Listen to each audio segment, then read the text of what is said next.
عرض سلام و ادب و احترام خدمت شما بیننده های عزیز و گرامی. ما به منظور رسیدن به موفقیت و مقصد یک داستان بسیار کوتاه و آموزنده را تعریف میکنم. داستان از این قرار است میگه در زمانهای بسیار سابق یک حکیم هندی هنر تیراندازی را به شاگردای خود تدریس میکرد. او برای این کار یک پرنده چوبی را هدف قرار داد و از شاگردای خود خواست که فقط و تنها چشم پرنده را هدف قرار بدهید. از شاگرد اولیش سوال کرد که تو آن طرف چی را میبینی؟ او گفت که ما او طرف پرنده و چشم پرنده و کوه و سنگ و صحرا و از این قبیل چیزها را میبینم.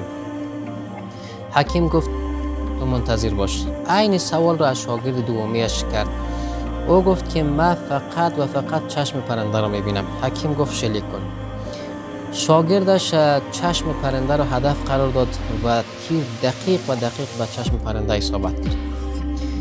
ببینید این داستان برای ما می آموزاند که اگر می خواهید به موفقیت و هدفتان دسترسی پیدا بکنید باید تمرکزتان را حفظ بکنید و نگذارید که هیچ گونه مزاحمت های درونی و بیرونی و افکار پریشان تمرکز شما را بر هم بزند.